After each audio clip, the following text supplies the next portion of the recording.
Boa tarde, eu sou a Nelise Salenave. E eu sou Lorena Barbosa. Nós somos estudantes do 7º período de Engenharia Agronômica do Instituto Federal do Triângulo Mineiro.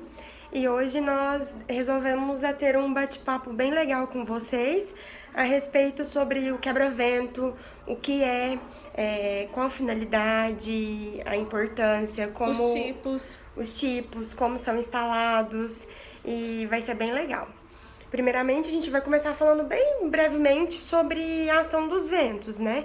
Que, embora muitas das vezes é imperceptível, só que é uma ação contínua e que interfere bastante no sistema de produção, né? No sistema de produção agrícola. Então, dando continuidade no que a Nelly estava falando sobre a ação dos ventos, eu vou apresentar a vocês aspectos favoráveis quando moderados, né, e desfavoráveis quando é intensos. Os efeitos favoráveis é redistribuição de calor, dispersões de gases e poluentes, transpirações, dispersões de sementes e pólens. Os efeitos desfavoráveis são a deformações de paisagens, plantas, eliminações de insetos e polinizadores, desconfortos animais, danos econômicos e danos mecânicos de planta, aumento da transpiração e o fechamento também de estômatos, reduzindo a área foliar. Ou seja, pessoal, por mais que a gente não vê, né, muito, a gente sabe que o vento, a ação do vento, ele dissemina doenças e patógenos, e isso não é bom para a lavoura, né?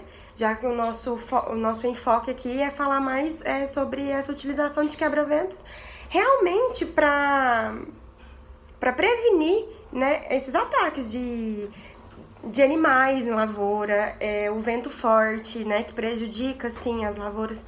Então, a gente vai começar falando um pouquinho sobre o que é quebra-vento, a importância, enfim.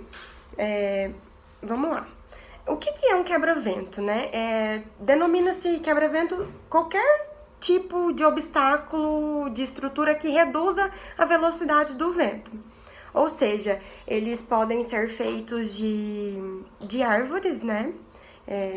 Arbóreos, e eles podem ser feitos artificiais. Eles podem ser artificiais. Por exemplo, um quebra-vento artificial, ele pode ser feito de tela de nylon, com malha, pode ser malha preta, pode ser malha branca, e são bem favoráveis também, bem utilizados, e esses quebra-ventos artificiais, eles são utilizados também quando você quer fazer individualmente. Eu vou falar um pouquinho sobre como deve ser instalado, passo a passo. O primeiro passo é a localização do quebra-vento, a barreira perpendicular, a direção dos ventos para proteção e cultivos de animais. O segundo é a altura do quebra-vento, que deve ser pelo menos de 2 a 3 vezes mais alta do que o cultivo a ser protegido. E o terceiro é o comprimento, que deve ser comprimento no mínimo 20 vezes maior do que a sua altura. Então, por exemplo, nós vamos montar um quebra-vento num bananal, né? E os nossos pés, né, de banana tem 3 metros. Então, por exemplo, nós vamos montar um quebra-vento numa plantação de banana, né, no bananal. E os pés estão ali com 1 metro de altura.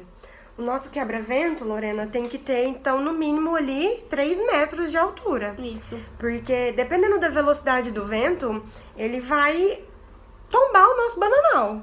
Então, não é bom, é desfavorável, nós vamos perder dinheiro, nós vamos perder... É muito dinheiro, gente, é tempo. Então, assim, é muito útil. É muito útil o uso de quebra-vento e muito recomendado. Porque quando se utiliza, né, o quebra-vento, a produção... Você não tem perca de produção.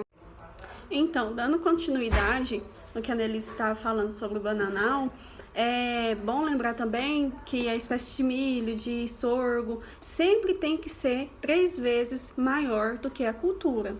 Se o milho estiver com 1,5 m, será 3 vezes maior do que a espécie. Isso. E a gente também gostaria de falar um pouquinho sobre as vantagens, né, da implantação do quebra-ventos, né, nas propriedades. Uma vantagem que é muito importante e que eu e a Lorena traz aqui para vocês hoje é a manutenção da umidade do solo.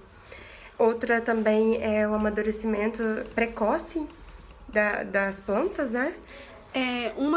Uma delas também é a redução do ataque de doenças e insetos que prejudicam as plantações, né? Abrigo de pássaros, insetos benéficos, como também inimigos naturais, como a abelha.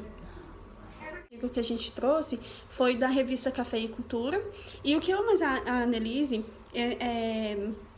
achou interessante foi que foram aplicados esse tipo de método, né, nas áreas problemáticas, onde ocorriam os ventos super frios e continuados. E foi evitado prejuízos diretos e indiretos sobre o desenvolvimento da produção do cafezal.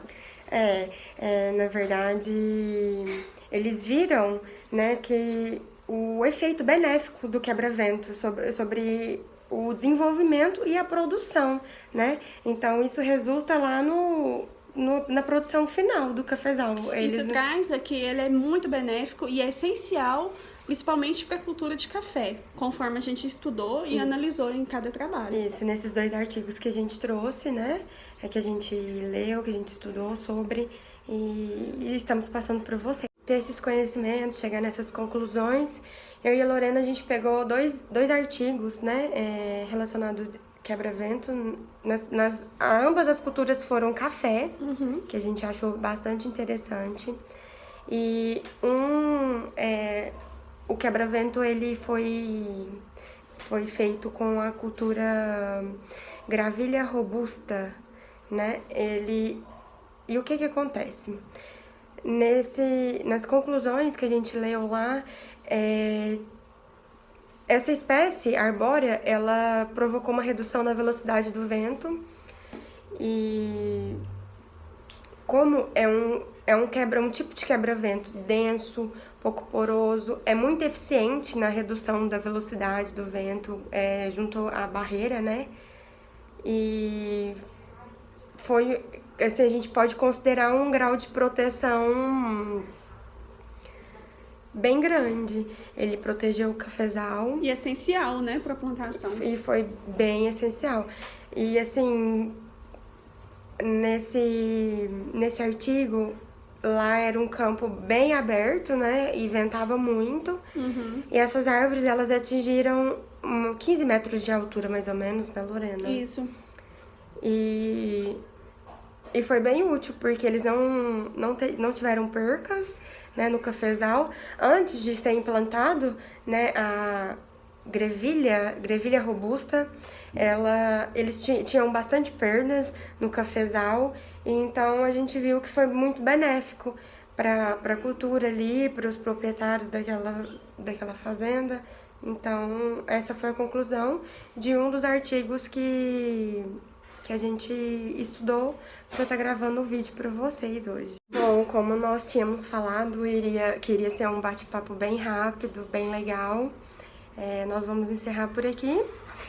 Em breve nós faremos outro bate-papo com temas diversos que vocês quiserem mandar pra gente. Só mandar pra gente aí que a gente vai fazer mais bate-papos com vocês. A gente deseja um bom final de semana para todos. E fiquem em casa e usem máscara.